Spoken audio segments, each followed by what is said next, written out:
Fourth Life, 9 класс, страница 38, Going Green Tune.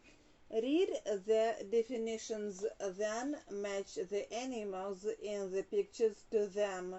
Mammals are animals that give birth to their babies and feed them milk, e.g. dogs, horses. Amphibians are creatures that can live both on land and in the water, e.g. frogs.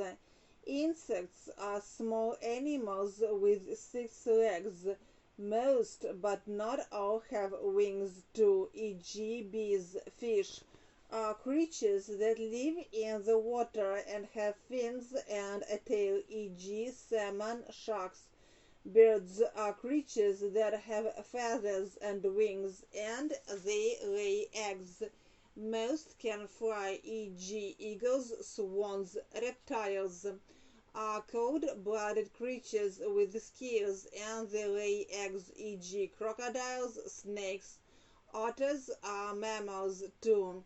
Read the newspaper headlines. What problems do places where animals live face? Water pollution threatens pond life.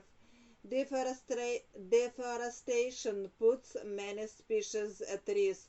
New houses make foxes homeless. Farmers destroy wildlife habitats. Tourism destroys local birds' homes. Dragonfly, owl, squirrel, herons, snake in danger. No one really knows how many millions of species of wildlife exist on Earth, but one thing is for sure: plants and animals are all around us.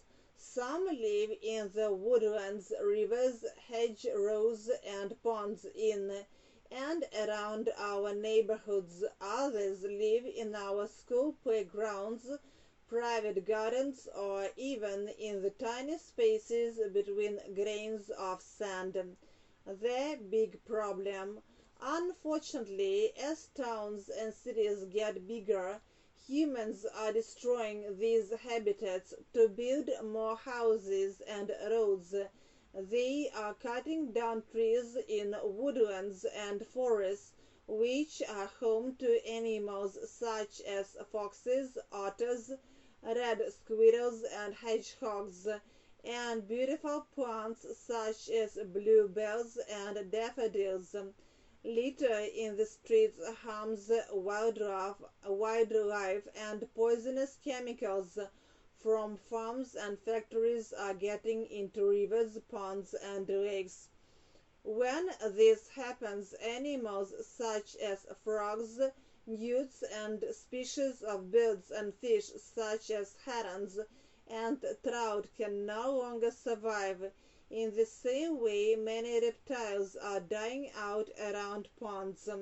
In fact, 3 wildlife species become extinct every hour because of habitat destruction, and it's humans who are causing all this damage.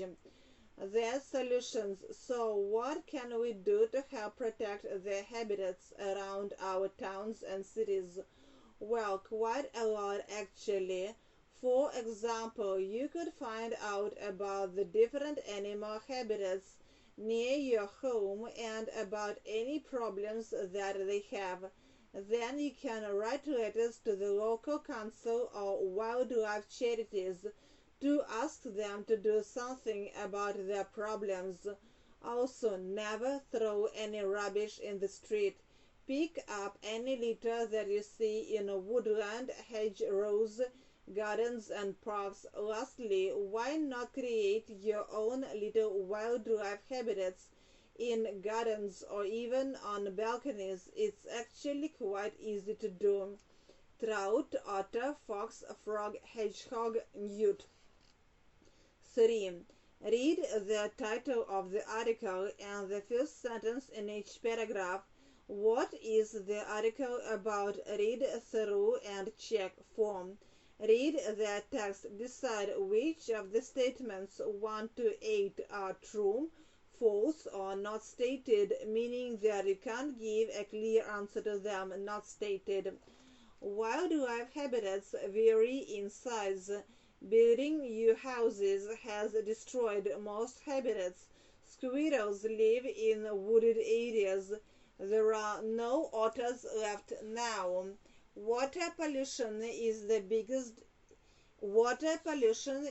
biggest danger. Only wildlife charities can save endangered habitats.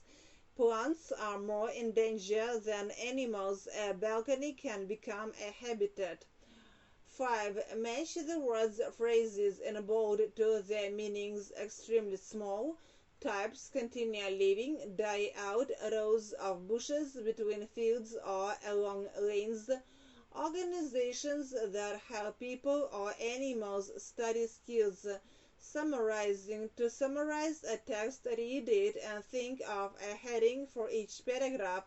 Make notes of the main points under these headings. Use these points to make your summary using your own words. 6. Listen to and read the text and make notes under these headings. Use your notes to give the class a summary of the text. Where wildlife exists, their problem, their solutions. 7. Project in groups. Collect information about habitats in your country. What animals live there? What problems do they face? Make a poster, stick pictures on it, and write a few sentences about each habitat. 8. How can we make sure that the countryside remains unspoiled and that more habitats are not destroyed? Spend 3 minutes writing a few sentences on the topic. Discuss your sentences with your partner.